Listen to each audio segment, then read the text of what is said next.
মানুষের স্মৃতি কতটা ভঙ্গুর তা ভাবলে অবাক হতে হয়। আমাদের দেশ আমেরিকার মানুষের স্মৃতি কতটা অমৃত তাও বিস্ময়কর। গত ২০ বছরে আমরা মধ্যপ্রাচ্যে তিনবার যুদ্ধে Dear Muslims, the famous scholar Al-Hafid ibn Hajar প্রিয় মুসলিম ভাই ও বোনেরা, একজন বিখ্যাত আলেম একবার বলেছিলেন, যে ব্যক্তি নিজের বিশেষজ্ঞতা নেই এমন বিষয়ে কথা বলে সে অনেক অদ্ভুত ও বিচিত্র কথা বলে ফেলে। আমি দৃঢ়ভাবে বিশ্বাস করি যে মানুষের উচিত নিজ নিজ বিশেষজ্ঞতার জায়গায় সীমাবদ্ধ থাকা এবং যে বিষয়ে তার জ্ঞান নেই সে বিষয়ে কথা না বলা। চিন্তা করুন তো, সাধারণ মানুষ যদি চিকিৎসার রেফারেন্স হতে শুরু করে তবে কি হবে? তাই যখন আমরা বর্তমান পরিস্থিতি, ভূ রাজনৈতিক বাস্তবতা বা বিশ্বের জটিল সমস্যাগুলো নিয়ে কথা বলি, তখন আমি আমার নিজের সীমাবদ্ধতা সম্পর্কে অত্যন্ত সচেতন। আমি ভূ রাজনীতিতে কোনো প্রশিক্ষণ নেইনি। আমার বিশেষজ্ঞতার ক্ষেত্র হলো ইসলামের চিরাচরিত শাস্ত্র বা ক্লাসিক্যাল স্টাডি। তাই বর্তমান পরিস্থিতি নিয়ে মন্তব্য করার সময় আমি আমার গণ্ডির মধ্যেই থাকার চেষ্টা করব ইনশাআল্লাহ তাআলা।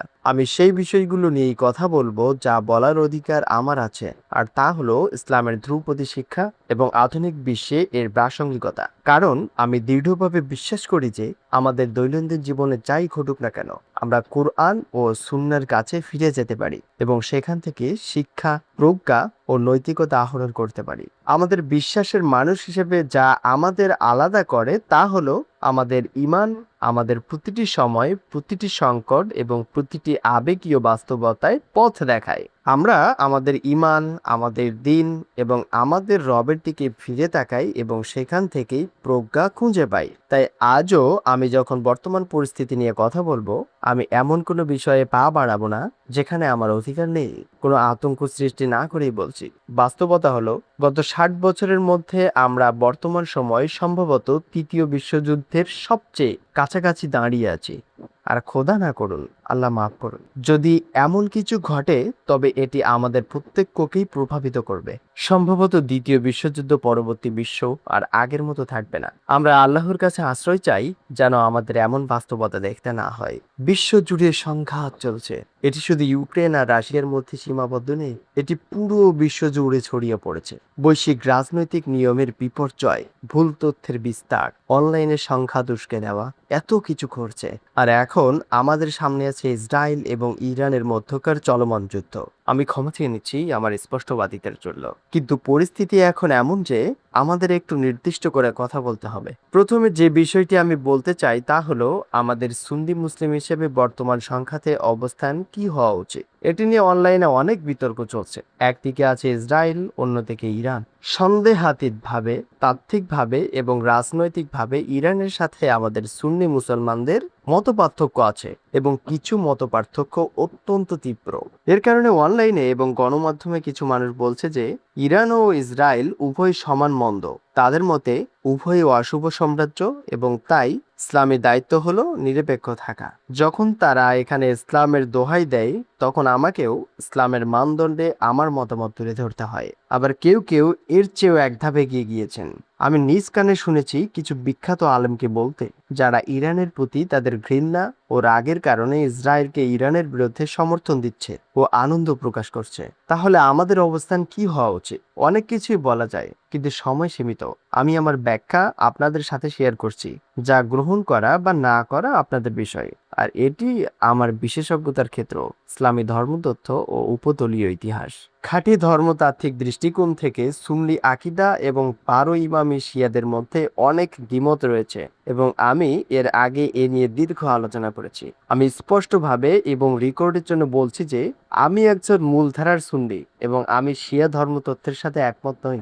আমি দৃঢ়ভাবে বিশ্বাস করি যে আল্লাহ এবং তাঁর রাসূলের উপর ঈমান আনার মৌলিক বিষয়ে তাদের কিছু ধারণায় ভুল আছে।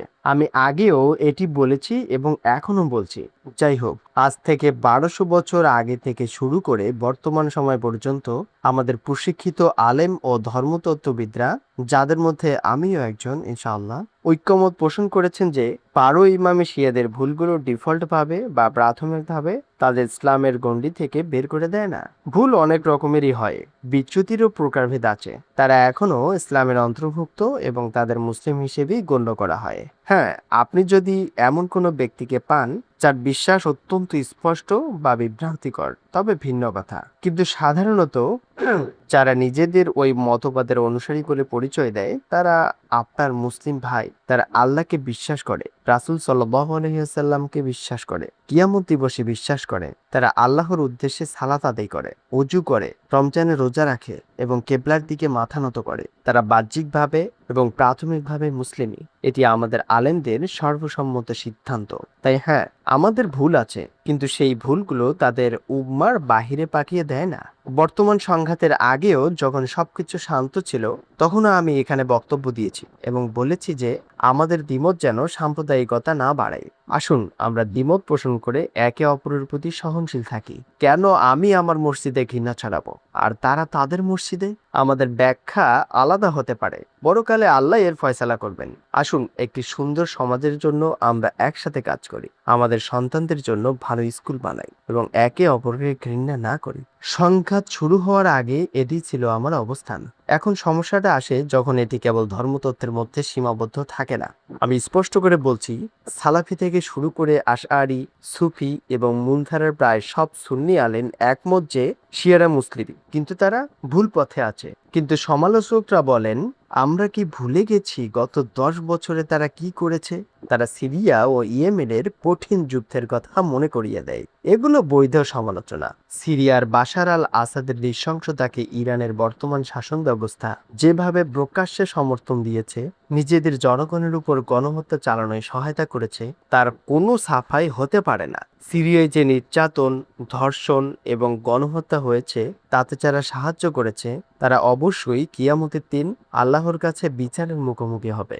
যদি কেউ ব্যক্তিগতভাবে ক্ষুব্ধ অনুভব করেন কারণ তাদের আত্মীয় স্বজন সেখানে ক্ষতিগ্রস্ত হয়েছে, তবে সেই রাগ বা ক্ষোভ যুক্তিসঙ্গত।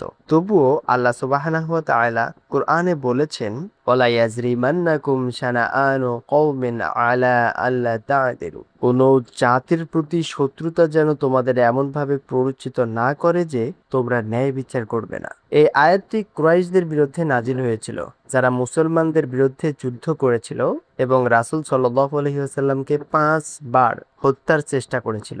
এর চেয়ে খারাপ আর কিছু হতে পারে না। ইরান সরকার যা করেছে তা কুরাইশরা ইসলাম ও মুসলমানদের সাথে যা করেছিল তার চেয়ে বেশি নয়। তবুও আল্লাহ বলেছেন, ন্যায় বিচার করো। ন্যায় বিচারই হলো তাকওয়ার মূল নির্যাস। যদি এই লেকচারের অনুবাদটি শুনতে ভালো লাগে এবং এই লেকচারের পরবর্তী পার্টগুলো শুনতে চান, তাহলে দয়া করে কমেন্ট করবেন। আমরা উৎসাহিত হব এবং দ্রুত করার চেষ্টা করব ইনশাআল্লাহ। সুবহানাকা আল্লাহুম্মা ওয়া বিহামদিক, আশহাদু আল্লা ইলাহা ইল্লা আনতা আস্তাগফিরুকা ওয়া আতুবু ইলাইক।